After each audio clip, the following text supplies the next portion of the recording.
Olá, bem-vindos ao Vozes de Papel. Nós ainda estamos em hiato de verão, mas entretanto queremos partilhar convosco uma espécie de episódio bónus que fizemos ao vivo em abril no Festival Contacto, a convite da Imaginauta. Muito obrigada, Imaginauta.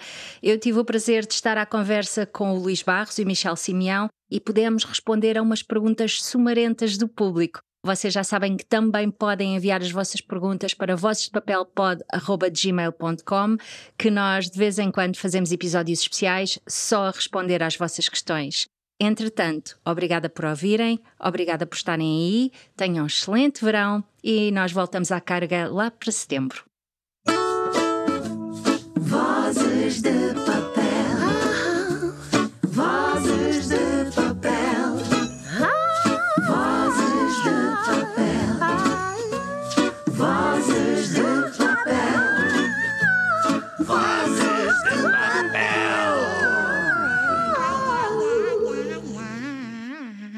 Olá e bem-vindos a uma versão muito especial do Vozes de Papel. A convite da Imaginauta, vamos fazer uma espécie de versão ao vivo do nosso podcast, o Vozes de Papel, aqui no Festival Contacto, na Biblioteca de Marvila.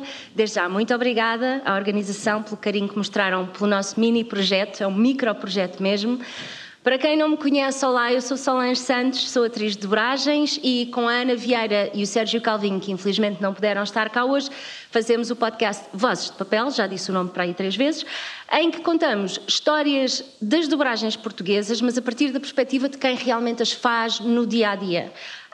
E profissionalmente. Nós alternamos entre ter conversas mais aprofundadas sobre um tema ou outro da dobragem, respondemos a dúvidas dos ouvintes ou da audiência como hoje, e também como hoje costumamos também convidar colegas super talentosos que vos queremos dar a conhecer. Hoje comigo tenho 2 colegas incríveis, tenho o Michel Simeão, o Luís Barros. Obrigada por estarem aqui, meus amores. Obrigado pelo convite. Obrigado pelo convite. Ambos são atores de dobragem e diretores de dobragem. E eu também. A isso, o Michel acrescenta ainda a escrita, a encenação de peças de teatro, várias delas são de terror imersivo, estou a dizer bem? Estás. Michel? Sim, senhor. Uau, fiz o trabalho de casa. Sendo também diretor criativo do Teatro Reflexo. Exato. Certíssimo? Tudo. Boa. Yes. Se calhar podem conhecer o projeto Casa Assombrada. O Michel é um dos cérebros maquiavélicos por trás do projeto. O Luís Barros faz direção de atores também em televisão, foi professor na Escola Profissional de Teatro de Cascais e continuas a dar formação também na área de interpretação por aí, pelo mundo afora. Sim. Pronto, posto isto, eu vou lançar uma pergunta que normalmente dá pano para mangas e ainda por cima temos 2 e depois vocês têm que atacar com perguntas vossas, se faz favor. Então, meninos, vou começar pelo Michel. Michel, okay. Como é que começaste? Como é que vieste parar ao mundo das dobragens? Então, estava a começar a fazer teatro na altura, eu tinha 20 ou 21 anos e tinha feito um workshop de teatro e fui conhecer... Aliás, eu estava a trabalhar em televisão para uma coisa da Teresa Guilherme. Eu cantava. Uau! Eu comecei a minha formação no Hot Club Portugal como cantor. Fancy! E então, na altura, nesse painel de cantores que havia nesse programa da Teresa Guilherme, havia um ator que era o Oscar Romero, que é o irmão da Mercha Romero, com quem me cruzei aí na vida. Pronto. Okay. E ele, em 2001, está a fazer direção de atores num estúdio, que nós conhecemos, que é Pim Pam Pum. Ok. E lembrou-se, olha, aquele rapaz que era ator e cantor, não sei o quê, vou chamá-lo para fazer um casting. Fiz um casting, na altura, para o Oscar Romero e para a Cristina Martins. Sim. A dona da Blue Lab, e pronto, e fiquei no casting que fiz, tinha 21 anos, fiz uma série francesa na altura, fiz o vilão de uma série francesa que se chamava Vallombreuse, era o Fracasse, o nome da série, e depois a partir daí foi sempre a somar. Sem parar. Yeah. E tu, Luís? Ora, eu também comecei mais ou menos na mesma altura que o Michel, a nível de idades, nós não nos conhecemos na altura, mas também estava a terminar o meu curso na Escola Superior de Teatro e Cinema, estava nos meus 20 e poucos, e sempre tive curiosidade em experimentar a dobragem, mas não fui a 2 castings, mas não estava a perceber de início o que era isto de falar ao mesmo tempo que o boneco. Quer dizer, percebi que tínhamos que falar ao mesmo tempo que o boneco, mas, bom, aquilo precisava de mais dicas. E então surgiu, na altura, um workshop num estúdio que hoje já não existe, que era a Nacional Filmes, em que inscrevi-me nesse workshop e workshop era para aí 2 semanas e rapidamente tive a felicidade de já ter a minha primeira série, que foi o Xinxã. Primeira versão do Xinxã em Portugal, na SIC. Começa na Nacional, o Xinxã. Começa na Nacional deles. Depois foi para Santa Claus. E foi parar a Santa Claus e mudaram o elenco 70 vezes. Eu fiz de mãe do Xinxã durante para aí uns meses também. Eu era o Cosmo, que estava sempre, o amigo do Xinxã, que estava sempre a sofrer com ele. Sim, sim. Portanto, isso foi a minha primeira. Então, fizemos 2 ou 3 temporadas daquilo na Nacional. Eu depois nem sabia que se faziam workshops nessa altura na Nacional. Que se faziam workshops fizeram 2 vezes. Fizeram 2 vezes. Depois deixaram de fazer. Okay. Foi assim uma coisa que o diretor na altura precisava. Pronto, e assim fez. E muitos começaram. Eu, a Carla Mendes, o Luís Nascimento, a Ana Catarina Afonso, entre... O Calvinho tinha feito, o Sérgio tinha feito Calvinho, antes, creio eu, ele tinha começado um pouco antes de mim. E pronto, e foi depois, felizmente, foi graças também ao Sérgio que depois indicou o meu nome para a Pim Pam Pum, para outros estúdios, e foi aí que eu comecei a entrar um bocadinho mais. De início estava a trabalhar só com um estúdio e também estava a fazer teatro e também estava a dar aulas, e depois é que eu comecei a entrar um pouco mais a sério nas dobragens. Uma série atrás da outra. E além do Xinxã, que foi o teu início, sim, personagens de destaque que te tenham deixado uma marca ou que acho que o público conhece um bocadinho melhor? Eu muitas vezes sou confrontado, só que eu lembro muito pouco dessa série, que eu acho que vocês devem conhecer, que é o Inuyasha. Eu fiz acho que fiz o próprio Inuyasha. Acho que fiz. Achas que sim? Mas é que eu não me lembro. Foi daquelas coisas que fiz e lá está. Nós, quando gravamos, não temos a noção, às vezes, como é que as coisas chegam ao público e qual é o culto que se gera à volta de determinadas séries, determinados produtos. E de vez em quando vêm ter comigo, fizeste o Inuyasha. Eu disse, há 20 anos, sim, acho que me lembro. E houve um que até citou o número do episódio, no episódio 75, e disse-me o título do episódio. Está bem, eu vou acreditar em ti.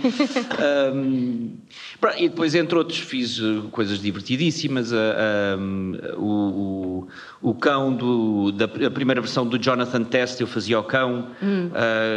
Também era extraordinário, tinha um sentido de humor maravilhoso. Ainda hoje faço séries assim, como por exemplo o Loud House, que me ausentei durante uma temporada devido a umas questões problemáticas, mas depois voltei. Com os Casagrandes, sei lá... És a voz do Garfield. E depois, pronto, queria deixar isso para o fim. Eu tenho que mandar para aqui os pozinhos. Ia deixar isso para o fim. Há uns anos, há 10 anos, a convite do Carlos Macedo, fiz o Garfield. Eu acho que era o terceiro ator a fazer o Garfield, antes tinha sido o António Feio. Eu não sei quem é que fez antes dele. Também não. Ou se calhar foi só o António Feio, depois eu vi a seguir. O António Feio, devido. Não havia Garfields antes do António Feio. Eu acho que não. Pronto, então fui a seguir ao António Feio. E depois culminou neste filme que saiu há 2, 3 anos, o Super Mario, também isto foi há pouco tempo, o Super Mario, e o que diverti-me imenso a fazer o Eggman, da trilogia do Sonic. Dobrar o Jim Carrey é uma experiência, porque temos mesmo que ir atrás dele, da loucura dele, e foi uma experiência divertidíssima fazer esse projeto. E pronto.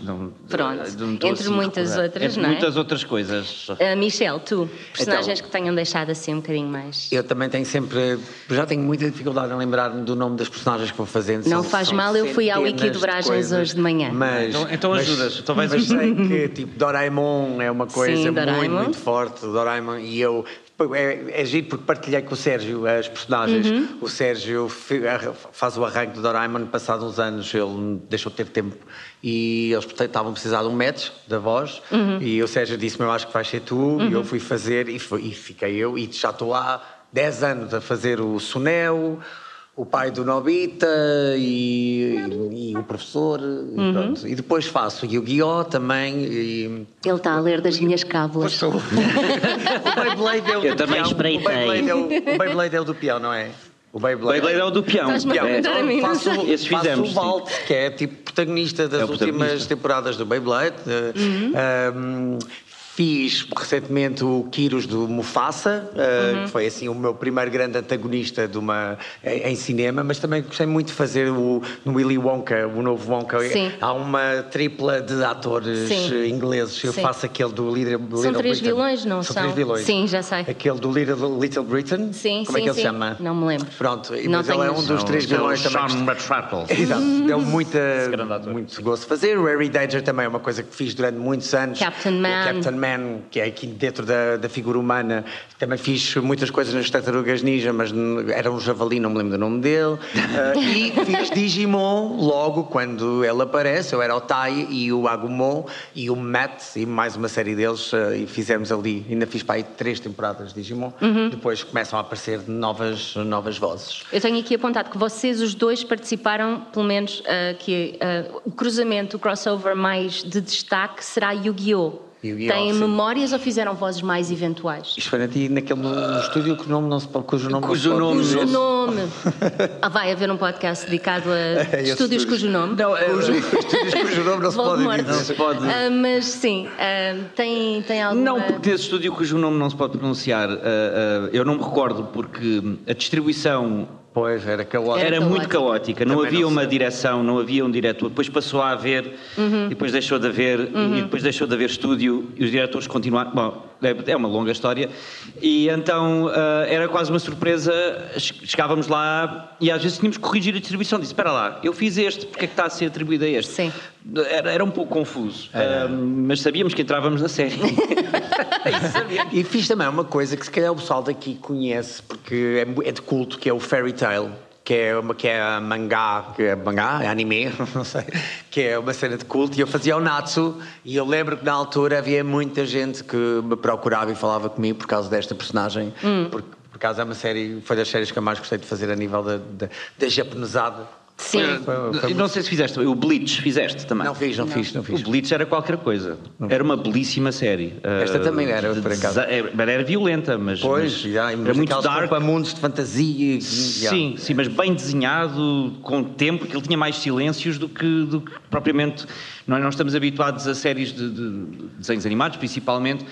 São 20 minutos. Há alguns até que são 12. Os 12 são tramados, porque eles não param de falar. Exato. A malta pensa assim, quantas falas tenho neste episódio? Os episódios de 10 minutos ou de 15 minutos. Tens 150. Sim, não há normalmente. um segundo de silêncio. Exato. Não. E o Bleach tinha a característica que era denso e tinha silêncio, tinha tempos e vivia muito da imagem, do impacto da imagem propriamente. E depois os diálogos eram simples, mas eram assertivos, era bem bom. E era japonês puro aquilo. Isso é bem giro. Mesmo bem boa essa série. E então, para as perguntas do público, quem é que começa? Estou a olhar à volta. Tenho um bracinho no ar. Diz-me. Obrigada por todo o teu serviço. Exato. E pedimos Obrigado. Muita desculpa em nome de fatores que nos são alheios, mas que nos assombram a todos. Obrigada. Ela está a dizer que já fez a tradução para dobragem. Traduziste o Dragon Ball? Não. Isso foram os atores que traduziram, basicamente. Ok, então eu vou só reproduzir a pergunta para ficar registado e gravado, que a Cláudia diz que já fez trabalho de tradução para dobragens e tinha a atenção, pela qual nós somos desde já muito gratos, em estar atenta ao ritmo das falas, suspensões, etc., quando fazia a tradução. E o que é que nos acontece quando não há esse cuidado na tradução para dobragem? Eu posso dizer da minha parte, nós os três fazemos direção de atores, portanto nós somos a última linha de defesa dos atores.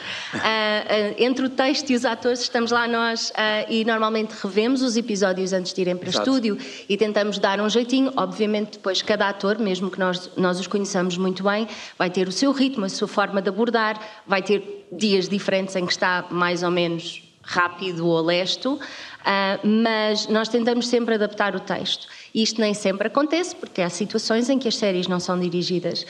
Nesses casos, então aí fica um bocadinho ao critério do ator e muitas vezes do técnico que nos acompanha, que é outra face invisível das dobragens, que são os técnicos que estão sempre connosco, tomarmos decisões executivas na altura para fazer a adaptação no momento da forma que esperamos seja a melhor, porque nem sempre, lá está, há uma responsabilidade por parte dos diretores e também por parte da tradução, que tem acesso ao episódio todo e muitas vezes à série toda, em conhecer o contexto.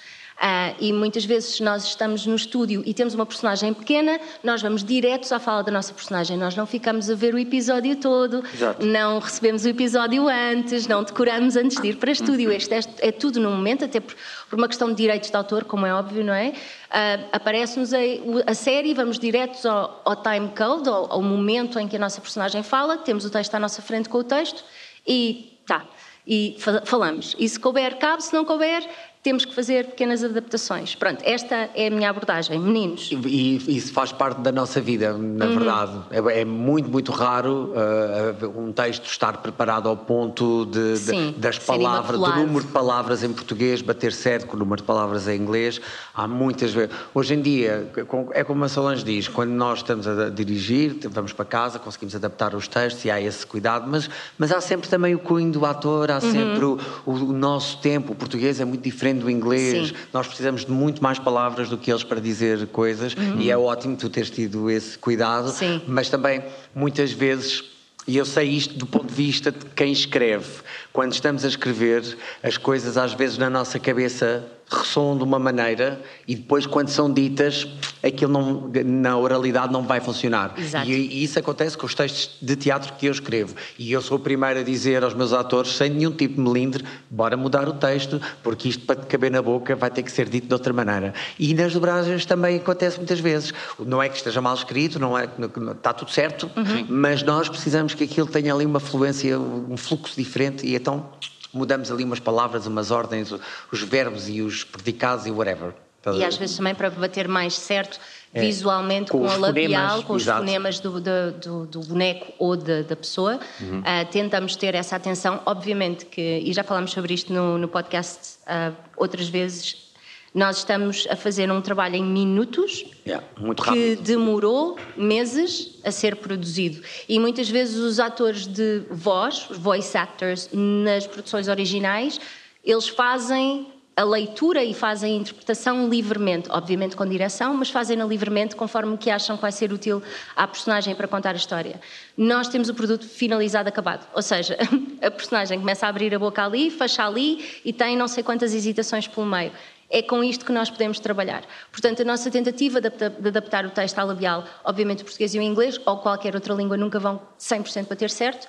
E depois, por outro lado, a nível de ritmos, tentamos acompanhar esses ritmos, mas no fim de contas isto também vai da abordagem de cada diretor. Por exemplo, para mim, o que importa mais é a história. Portanto, se a boca não estiver 100%, obviamente que começar e acabar temos esse critério, aproveitar as expressões do próprio boneco quando possível para encaixar lá mais uma sílabazinha, porque o português é tão comprido, mas ter sempre esse cuidado de contar a história acima de tudo. E se as sílabas ou se os fonemas não baterem certo visualmente, para mim pessoalmente eu não tenho essa capacidade mágica enquanto diretora, terei outras grandes valências, essa não é uma, de adaptar tudo à boquinha e fica tudo, parece que está a falar português sempre. Há alturas em que sim, e damos três gritos dentro da cabine, está a falar português, nem sempre acontece, mas, dizemos muitas vezes. Dizemos muitas vezes, olha o gajo a falar português, Mas pronto, dá um momento de glória. Há bocas que acabam assim, muito abertas, claro que não vamos pôr lá um U, e se calhar a tradutora fechou aquilo com um U,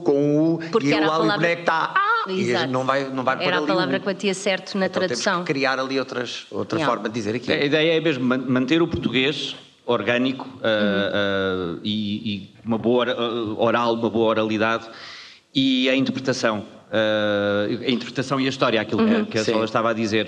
Lá está, se a boca do boneco acaba com um O, mas a frase não acaba no O, podemos fazer um jogo, e ainda fazemos um jogo, Sim. Vamos trocar aqui, agora pôr o aqui, ou arranjar sinónimos. Tentamos, e isto às vezes são decisões, já com alguma prática, já são decisões que nós levamos 1 minuto a tomar.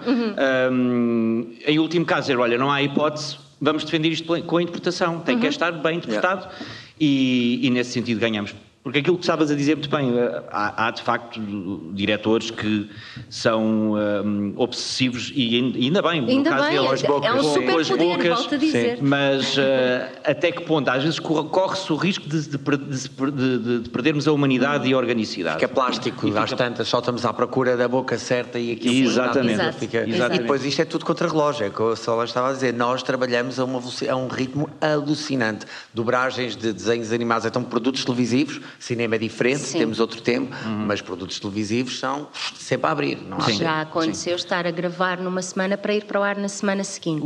Sim, isso acontece. Contigo, ainda há por pouco acaso, tempo... Mar Azul. Foi o Mar Azul foi assim? O Mar Azul foi, ainda quiseram trocar o elenco quando já tínhamos gravado os 5 episódios, que eu consegui negociar para serem só 5, porque queriam mais por semana. Gravámos os 5 episódios e depois queriam trocar uma pessoa do elenco e eu tive que dizer não dá, não temos tempo.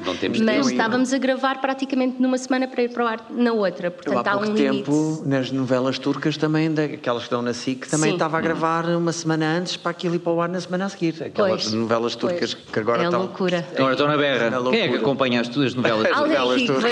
Veja as novelas. À hora do almoço. Esse grande produto de dobragem. Minha querida filha, agora já está outra. Eu acho que não é o público da novela turca que tens aqui à tua frente. Vocês não sabem o que estão a perder. Larguem a Sailor Moon, pai. Vejam a minha querida filha. À hora do almoço. É olvidar, mas a antiga é muito bom. Mais perguntas, meus queridos. Força, diz. O que é que aconteceu no Super Mario? Não fui eu, é? Não foste tu que fizeste Super Mario. Estás-te a retirar agora da sala. A culpa é do diretor. Não sei quem é que dirigiu o Super Mario, mas a culpa é do diretor. Eu vou só resumir a pergunta, basicamente. A pergunta é porque é que se há alguma possibilidade de haver uma ligação maior entre a tradução e a direção de atores já quando o produto está a ser gravado em estúdio, não é? Porque sentes uma diferença... Pelo menos entre aquilo que vês legendado e aquilo que ouves dobrado, às vezes encontras diferenças em que preferes a versão legendada, no caso, e achas que os tradutores podiam contribuir com uma variedade maior. E que os diretores estão a estragar a tradução. Os diretores com as suas adaptações. É isso que ele está a dizer, basicamente. Três diretores atores aqui. Não, é super válido. É super válida a pergunta. É uma questão complicada. Normalmente, o contributo do tradutor tem de ser feito quando entregam um material para traduzir.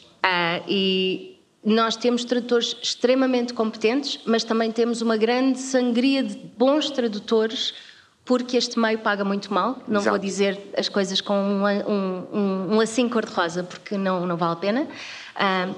Então, estamos todos a par. Este meio paga muito mal, a nível de tradução, então, é muito mal pago. E muitas vezes a nível de prazos são exigidas coisas, se de nós são exigidas coisas extremamente fora do que seria normal, é completamente doido o que pedem dos tradutores a nível de prazos muitas vezes. Mas essa é a fase em que o tradutor pode contribuir. Muitas vezes não por culpa sua. Às vezes os tradutores, por muito boa formação que tenham, não têm formação para dobragem. E isso é outra coisa que faz... Porque tu, quando vês uma coisa legendada, a legenda é muito mais curta sempre do que o tempo que a personagem está a falar. E, portanto, esse texto não pode ser usado como base, mas depois tem que ser ampliado para caber e para dar o resto das nuances da frase, porque normalmente é uma espécie de um resumo do que está a ser dito, às vezes, noutras é perfeito, mas na maior parte das vezes não. E também há muita gente que faz tradução para documentários, por exemplo, em que se pode alongar à vontade, mas depois, se for para caber na boca da personagem, aquele discurso não cabe, não é? Portanto, mesmo dentro do mundo da tradução para audiovisual, não há muita gente que seja... muito versada fantásticos ou especializada em dobragens. Já são muito poucos. E eu tive uma fase, por exemplo, em que estava a fazer revisão de texto, não era direção, estive a fazer revisão de texto para uma série em que os tradutores não tinham absoluta noção nenhuma do que era preciso, por exemplo. E eu pedi, por favor, para os tradutores virem a estúdio um dia, verem uma sessão de dobragens. E eu ouvi a frase eu não sabia que era para ficar na boca. Pois. Literalmente. Não, Isto não é para deitar abaixo tradutores, mais uma vez estou em defesa deles, mas é um tipo de especialização que recebes o texto em casa, traduzes o texto em casa, vês o vídeo, por favor, vejam o vídeo, porque às vezes chegam nos textos em que os tradutores não viram o vídeo. Não viram. Mas não tens muito essa ligação com o que é preciso para dobrar.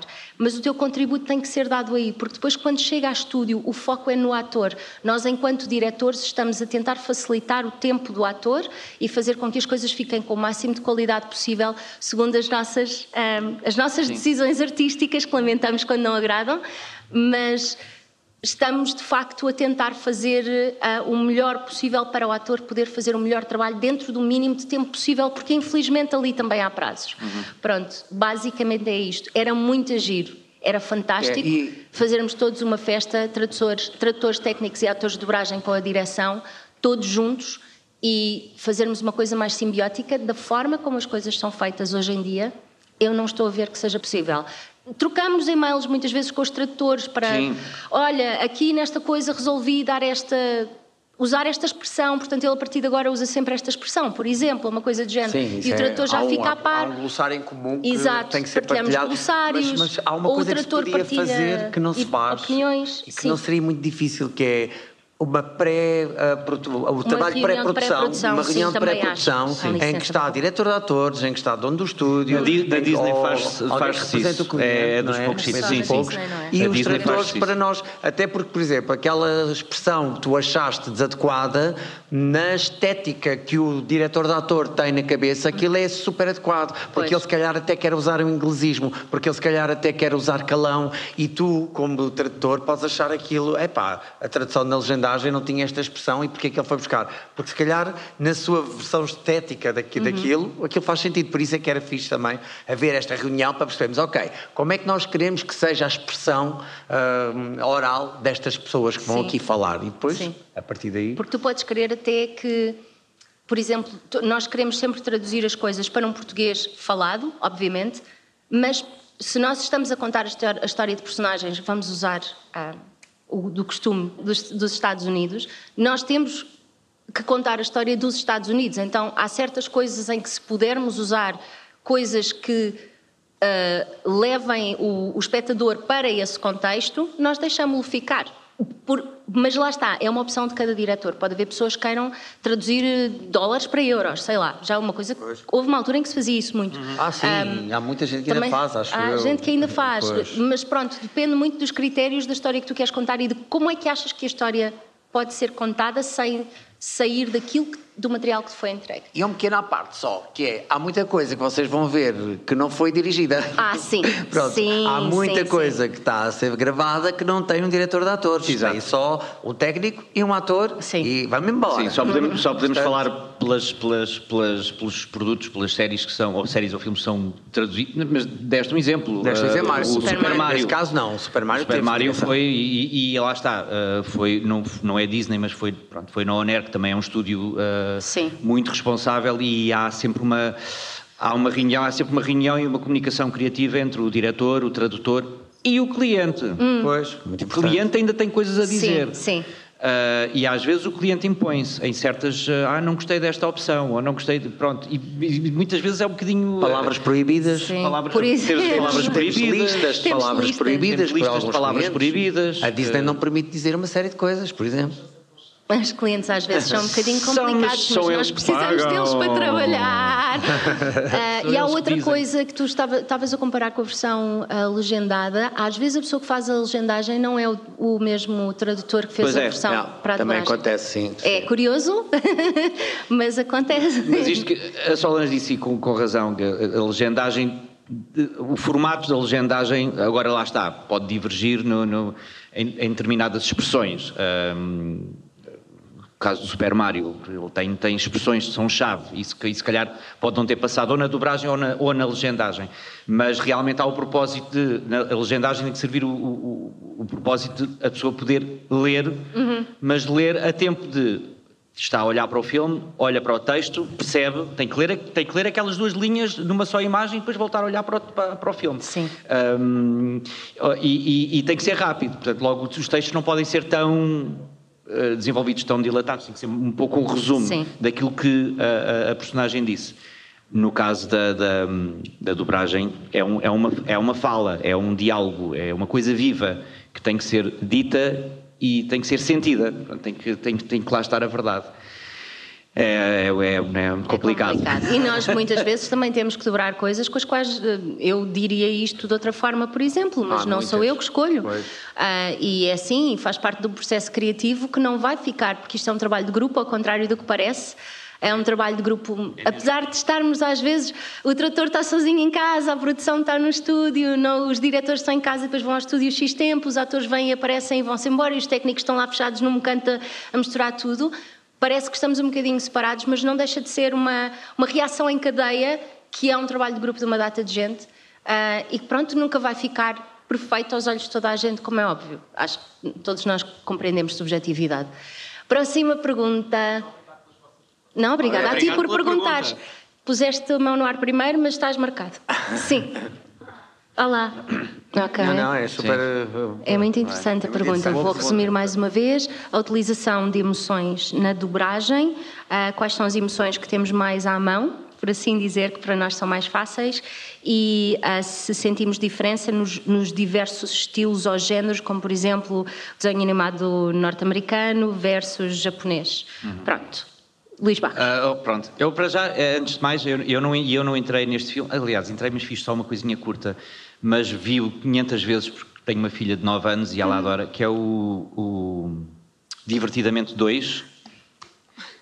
Há um também, obviamente, mas o 2 é o que eu estou a ver mais, e se queres falar de emoções, caramba, a Carla Garcia, a Luz Fonseca, a Carla Garcia que faz a Alegria, a Luz Fonseca, há ali um momento que a Carla Garcia faz em que ela diz que dói muito, ela faz aquela cena maravilhosamente bem, e acho que aquilo, e foi um belíssimo trabalho, foi a direção do Carlos Macedo, e acho que, lá está, daquelas coisas, o tempo também estava a favor, e o Carlos e a Carla perderam tempo para chegar lá.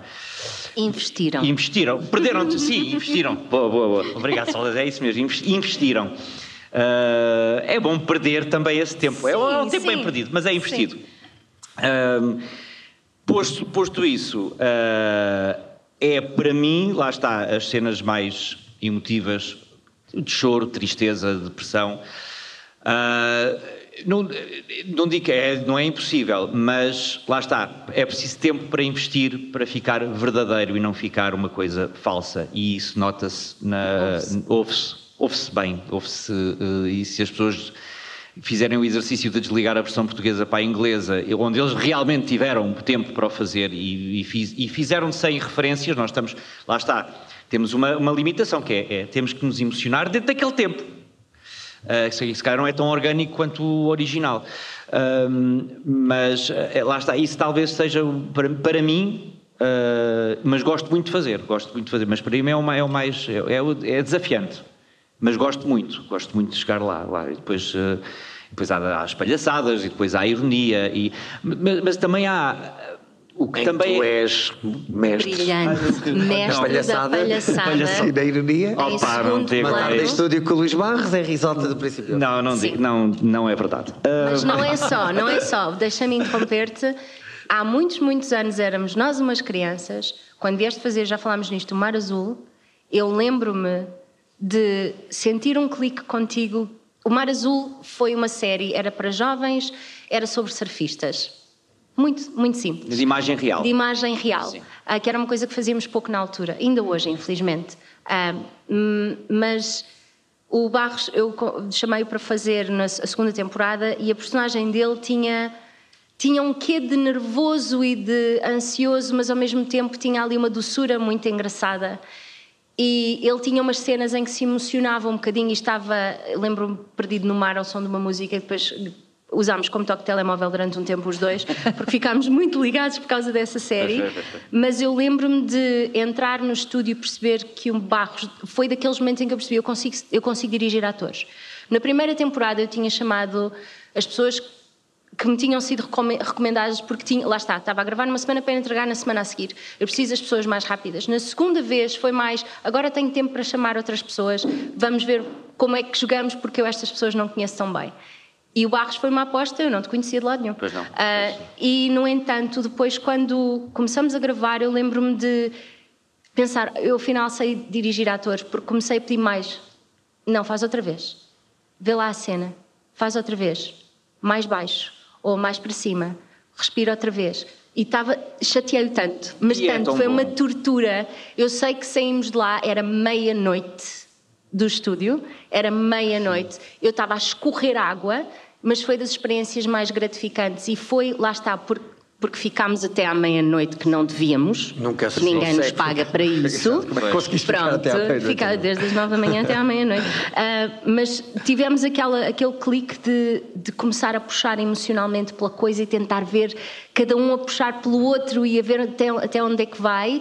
E foi um jogo tão giro. E é muito raro termos tempo para poder fazer isto. Lá está, em cinema, normalmente os prazos são maiores, em séries menos, dependendo também do cliente, etc. Mas eu lembro-me deste jogo com ele e ele é um mestre da palhaçada e há um filme que se algum dia virem que é o Your Christmas or Mine. Se eu pudesse, eu já disse isto no estúdio onde gravei, se eu pudesse ter a versão sem os protagonistas a conversar à frente, só do improviso que ele está a fazer lá atrás com a Rita Cruz, que nunca ninguém vai ouvir, durante 20 minutos, em que é a conversa mais louca e dispar que podem ouvir, mas são os dois a discutir um com o outro. Tiveram que inventar aquilo tudo e depois quem veio a seguir gravar deixa-me ouvir o que disse que é para lhe responder e tem ali uma troca de 20 minutos inacreditável, que nunca ninguém vai ouvir. Mas depois nesta parte o Barros consegue também deixar-se empurrar e expor e é muito agir. É assim, pronto, e a devolver toda essa onda de elogios, agradeço antes de mais. O Barros e os dois, toda a gente. Eu só trabalho com gente de qualidade. Mas sermos dirigidos, já fui dirigido tanto pela Solange como pelo Michel e outros tantos, para já estamos a ser dirigidos por pessoas que sabem dirigir. Primeiro são atores de formação e de experiência. Não estou com isto a dizer que é obrigatório ter formação numa escola superior de teatro e cinema, mas é bom ter dá jeito, perceber que temos ferramentas e têm referências e saber como dirigir e saber que estão a trabalhar com o ator. A última coisa que devem fazer ao ator, e eu como diretor, é pô-lo tenso. Porque a partir do momento que o ator deixa de estar relaxado, deixa de representar, acabou. Já não temos ator. Ou atriz, pronto, dizia ator no geral. Então nós temos de estar com ele. Porque é um trabalho difícil. Mas se tivermos companhia, se tivermos uma boa companhia, alguém que nos dê a mão, alguém que nos acompanha e pede um bocadinho, nós damos, acabamos por dar. Não baixamos as defesas, saímos daquela onda do eu não consigo fazer isto. É confiança, não é? É confiança. Temos essa confiança. E isso a Solange, naquele dia, eu não a conhecia, mas eu também tenho uma coisa que gosto de fazer. Mal impressionado. Mas também gosto de fazer uma coisa que é, quando vou trabalhar com um diretor pela primeira vez, eu porto-me sempre bem. Mas quando vou trabalhar pela primeira vez, depois quando tenho mais confiança entro mais na palhaçada, mas de início eu sou muito bom aluno e tento mesmo fazer aquilo que me pedem. E é raro, eu não vou discutir uma opção, às vezes posso sugerir, olha, posso fazer desta maneira, nunca entro em conflito com as pessoas que me estão a dirigir, a não ser que não estejam a fazer sentido. Não era o caso. Posto isto, eu gosto muito estou disponível para o que der e vier. Eu queria é bom. Portanto, aproveitar para responder também aqui ainda à tua pergunta, que acho que a gente também desviou um bocadinho, estava com ela. Desculpem. A relação do japonês e do americano, que acho que é uma coisa gira, e são estéticas completamente diferentes. Emocionalmente o japonês é histérico, do sentido, não mal sei dizer a palavra, mas é altamente projetado, histriónico, e eu fiz o Natsu, que estava a dizer há bocado e as emoções estão à flor da pele, e para mim é engraçado o procurar a emoção, temos muito pouco tempo, e comigo resulta o quê? Fazer o take à primeira.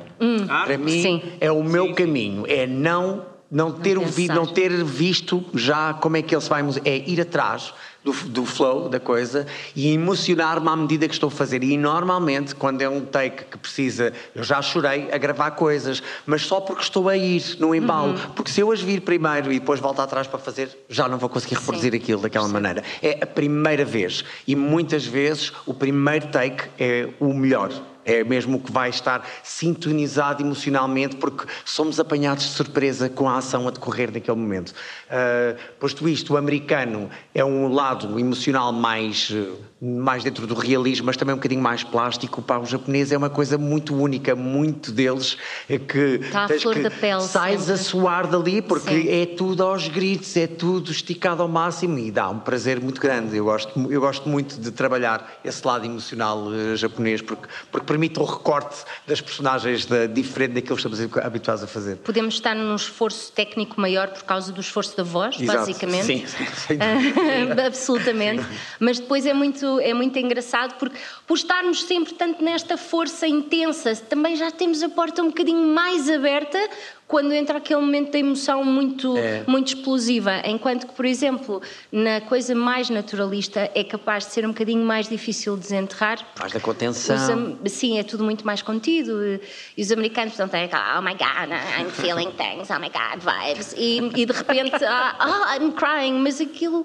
E lá está, sou um bocadinho também como tu. Eu gosto, voltando à questão de há bocadinho, se estiver bem traduzido e bem adaptado, nós pomos os olhos no texto, vemos para onde é que aquilo está a ir e não precisamos de muito mais para nos soltarmos. Eu percebo a tua coisa do primeiro take. Às vezes não, às vezes estamos ali 10 takes, 15 takes, o que for preciso para sair. Não é, baixa uma coisa sempre, não baixa sempre. Exato. Mas quando sai assim é muito mais tem a ver com a qualidade da própria cena que estamos exatamente, a fazer. porque se a cena for assim um bocado canastrona e...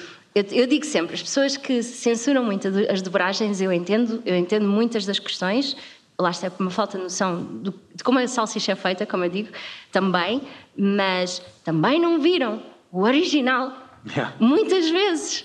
Aquilo, já me passaram projetos pela mão em que eu lamento dizer, mas a versão portuguesa ficou um bocadinho mais decente, porque aquilo estava É verdade. Estão ali num nível em que a coisa... E é muito giro quando podemos também dar esse toquezinho português em que fica mais próximo de nós que estamos aqui e não é tão... Mas cumprindo, obviamente, a estética visual, mas trazer aquele toquezinho português. Há pouco tempo falava com o Buda sobre isso, sobre o burro do Shrek.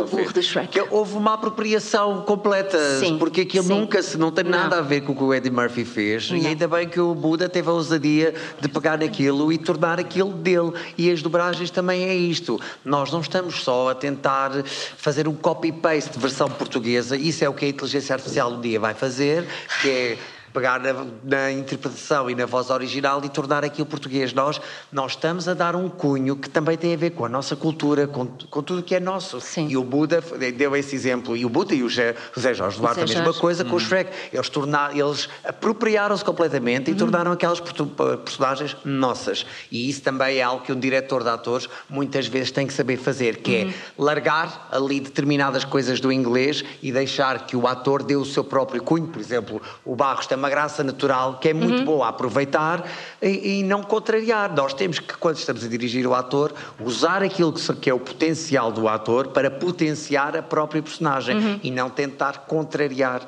as coisas que nós já temos naturalmente para dar. Eu marquei-te. Força. Estás marcado. Sim. Olá, Pedro. Eu já estou a dizer que não, mas... Então... personagens com que nos identificamos, se podemos fazê-las muitas vezes ou não, era a primeira parte. Se fizermos mais vezes, pergunto. Ok. Não gostas do Natsu? Pois é. Olha, então para tudo, começando por aí. Primeiro, acho que tem muito a ver com... Eu, como ator, sou aquele gajo que vai dizer eu faço tudo. É o meu trabalho.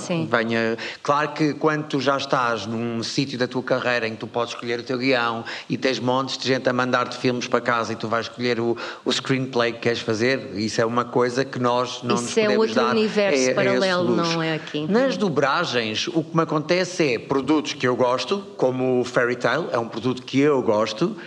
e a personagem era muito difícil de fazer, ou produtos que eu detesto, como a Dora Exploradora, também tive que fazer, não é? Ou como a novela turca em que eu fazia um antagonista que batia na mulher e atirava a escada abaixo, e ela grávida, e ela ainda lhe pedia desculpas para ele voltar, tipo, por cultura turca, de repente traduzida para a nossa realidade, nada a ver, cheio de machismo tóxico e misoginia, e de repente estou a perceber que temos e esse foi o produto que mais problemas de consciência me deu, e é muito recente. Eu comecei muito até a falar nisto no estúdio, que é a SIC, na verdade, estava a transmitir um produto com conteúdos que não são bons ao nível daquilo que são as nossas lutas, acho eu, altamente misóginos, porque tem a ver com uma cultura turca em que a mulher tem um lugar e um papel na sociedade completamente diferente, e parece que há uma certa normalização destas histórias quando estamos a tarde inteira a ver aquilo. E eu estava a dar voz a um homem que bateu numa mulher, pô-la em coma, ela estava grávida, isto era a história dele, e depois ela rasteja atrás dele, depois disto tudo, para ele a aceitar de volta, e aceitou. Portanto, é isto, é este nível. Portanto, isto sim, deu-me aqui problemas de consciência, estás a ver? De resto, há produtos que gosto, há produtos que não gosto, há coisas que me fizeram muito feliz de dobrar, e há outras que temos lá miseráveis. O que é que te fez muito feliz de dobrar?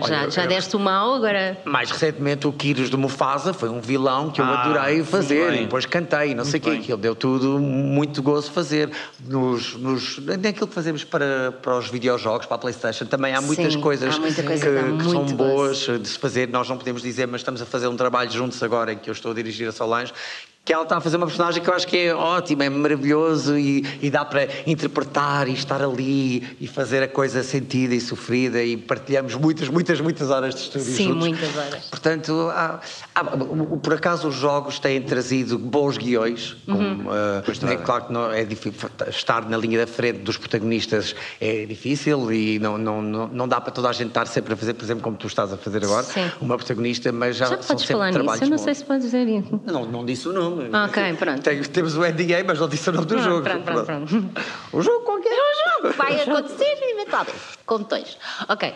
Sou eu? Diz, pode ser tu. Então, o Michel já disse, nós não temos muita escolha. Aliás, temos notado um decréscimo na quantidade de produtos que têm vindo a sair para ser dobrados. Que vai contra, agora vou dizer uma opinião muito pessoal, eu acho que a dobragem é uma ferramenta de acessibilidade, e nesta altura do campeonato não devia ser uma coisa que os canais ou as plataformas decidem se querem ter ou não, devia lá estar disponível, porque hoje em dia é só carregar num botão para quem quer. E há pessoas que não veem bem, que não leem, por milhares de razões, ou mesmo só para nós que somos preguiçosos, deixarmos ficar e ficarmos só a ouvir e não precisamos de estar a olhar sempre. Acho que todo o conteúdo que passa, televisões, plataformas, etc., devia ser dobrado. Mas estamos a assistir, infelizmente em Portugal, a nível de a cultura nunca foi de dobragem, até há pessoas que não gostam mesmo nada, ao ponto de dizer que devia ser tudo abolido e não sei o quê. E aquilo que temos visto é que tem havido um bocadinho menos de trabalho recentemente. Não sabemos se tem a ver com greves de argumentistas e inteligência artificial, não faço ideia, mas tem sido triste. Portanto, ainda menos nos podemos dar ao luxo de escolher, mas mesmo antes disso, quando a SIC começou a fazer muito conteúdo dobrado, infantil-juvenil, etc., houve aí fase em que houve booms. Quando a Disney lançou o Disney Plus, tivemos felizmente fases de uma abundância enorme e quase falta de tempo para ir a todas. Não nos podemos queixar, porque depois há alturas em que estamos à seca. Intermitência é um fator, mas não podemos muito escolher. É sempre, para mim, pessoalmente, uma alegria quando me chamam para fazer um casting, mesmo quando eu não fico com o casting, ao menos pude brincar com aquela personagem aqueles 5 minutos, e é sempre fixe. Agora, coisas que nos cansam, coisas que rebentam com a voz, há muita coisa japonesa que rebenta com a voz. Eu tenho uma tolerância mais baixa porque começo a ficar com dores de cabeça, mas já fiz muito Let's Go, por exemplo. Era uma série em que eu fazia o protagonista e eu acabava rebentada. A série em si era gira, mas eu não conseguia desfrutar. Percebes o que eu estou a dizer? Porque estava tão cansada, tinha que estar sempre a gritar, e era sempre numa coisa frenética, e mais uma vez com os prazos de entrega, aquilo cansava. Por exemplo, há séries que eu não tenho muito gozo em dirigir, que são Não sei, eu sinto que podemos sempre tratar o público como pessoas inteligentes ou com capacidade de evoluir, e às vezes há conteúdo que eu acho que é um bocadinho redutor, mas posso ser eu. Há pessoas que adoram e eu fico feliz por poder oferecer isso às pessoas, mas não é o meu favorito de gravar. As coisas que eu mais gosto de gravar são imagem real. Eu também. Para adultos, que é muito, sim, fazemos é muito pouco, é o mais raro. Tive a sorte de fazer algumas direções nesse contexto e adoro dirigir. Mais uma vez, adorava ter um bocadinho mais de tempo. Mas acho que a coisa mais icónica que eu fiz e que mais gostei de fazer foi a Mabel do Gravity Falls, que acho que é daquelas que me vai acompanhar ao longo do tempo, e acho que já vi umas cabecinhas a acenar. Pronto, olá, sou a Mabel. E lá está, é daquelas que eu não sabia que havia um impacto tão grande, e fiquei super contente porque eu adorei gravar a série foi muito divertida de gravar. E depois, de vez em quando, não sei quantos anos depois, olho para um auditório e vejo uma data de cabecinha, Mabel. E eu digo, que bom, também gostaram como eu. E foi daquelas que deixam um quentinho bom. Barros, para terminar. Muito rapidamente, pronto. O que é que eu ia dizer? Coisas que não gosto de fazer, mas lá está, fazemos. Mas tem a ver mais com o contexto e o estúdio que estamos a trabalhar. São aqueles estúdios em que os elencos são muito reduzidos, porque os orçamentos não são muito simpáticos. Sim. E temos que fazer 30 mil personagens e elas já estão a falar umas com as outras e todas no mesmo registro. Cito Beyblade. 16 ursinhos carinhosos. Pronto, lá está, é daquelas coisas. Não fazemos o melhor que conseguimos. Sim. Fazemos o melhor, e isso faço questão, e vocês também fazem, que o português esteja certo. Lá está, é a nossa voz, é a nossa marca que está ali. Não é? Exato, estamos a dar a voz, não é? Exatamente. Não é cara, mas e até que temos aquele prazer de fazer o mais diferente possível. Exatamente. Temos dois a falar uns com os outros. O melhor possível o produto, e lá está, o nosso trabalho. Mas se vamos embora e dizer, ok, saímos com uma dor de cabeça e pronto, não deu prazer nenhum. Há outros que dão muito prazer fazer, são cansativos, mas dão prazer fazer. O Garfield, apesar de não ser um ritmo alucinante, mas era às vezes gostoso, porque é um ritmo às vezes contrário do meu, que eu gosto de ser rápido e tal, e o Garfield, o Macedo dizia, menos energia. Menos energia. Disse, eu vou dormir, Macedo. Vai dormir, mas menos energia. Tinha que ser tudo muito mais lento, mais pasteloso, mais... Mas gostava imenso. Foste um erro de casting, portanto? Eu fui um erro de casting. Ele não me conhecia, foi o meu primeiro desafio. Foi o meu primeiro trabalho também com o Macedo. Tinha que trazer o Sérgio Calvinho para esta mesa, nem que seja em espírito, e mandar esta boca. O Sérgio Calvinho. Porque eu não estava disponível, era o que ele ia dizer. Mas um pequeno parede só para fechar aqui a tua pergunta, que é, acho que faz parte da nossa profissão enquanto atores, e agora saindo da questão das dobragens, nós quando aceitamos isto na nossa vida, sabemos que vamos fazer muita coisa que não gostamos. É como faz outro mesmo trabalho parte, qualquer. Seja em teatro, seja em televisão. Olha o pessoal que faz novela. As pessoas que fazem novela regularmente estão sempre a fazer coisas de que não gostam, mas esta é a nossa vida, é o nosso trabalho. Portanto, o ator, tirando privilegiados que já estão nessa nata, vai sempre ter que aceitar montes de projetos. Não gosto, mas contas para pagar. E esta é a minha profissão. Sim. E no fim de contas é como outro trabalho qualquer. Acho que há uma glamorização muito grande, também porque as pessoas não tinham muita noção de como é que se fazem dobragens, e por isso é que resolvemos fazer o podcast. Dar um bocadinho noção de como é que se fazem dobragens ajuda muito a conhecerem o nosso trabalho. Não só dar visibilidade às pessoas que fazem isto profissionalmente, que não são normalmente quem pode divulgar os projetos, nem filmar-se dentro de um estúdio, por exemplo. Mas estamos a fazer isto há 20 e tal anos, acho que todos nós 20 e tal, não? 20 e tal anos a fazer isto. E por outro lado também é explicar, isto é um trabalho como outro qualquer, tem as dores de cabeça de um trabalho, lá está, prazos, chatices, exigências, palavras proibidas, tanta coisa que pode atrapalhar, e pagamentos tristes, pronto, vamos dizer tristes. Sim, tanta coisa que pode correr mal como noutro emprego qualquer, e acho que há uma glamorização muito grande também porque não tem havido muita abertura para nos conhecerem um bocadinho melhor, sem ser vamos falar de aquela série super famosa e aquela tua personagem. E eu acho que estas conversas, e obrigada às perguntas de toda a gente, se foram super úteis também para pormos um bocadinho cá fora um bocadinho mais daquilo que nós fazemos todos os dias. Que não é fazer vozes. Que não é fazer vozes de encontro ao microfone. Nós damos várias vozes, mas o pessoal vem ter connosco, eu adoro fazer vozes, e nós ficamos em isto, não tem nada a ver com fazer vozes. Isso é super secundário no nosso trabalho. Isto é trabalho de ator, acima de qualquer outra coisa. E com esta nota vamos terminar. Obrigada a todos por estarem aqui no auditório. Obrigada, Imaginauta, por nos terem convidado. E obrigada a quem nos estiver a ouvir no podcast. Beijinhos. Até uma próxima. Obrigada, Luís. Obrigado. Obrigado, Valente. Beijinhos. Obrigada.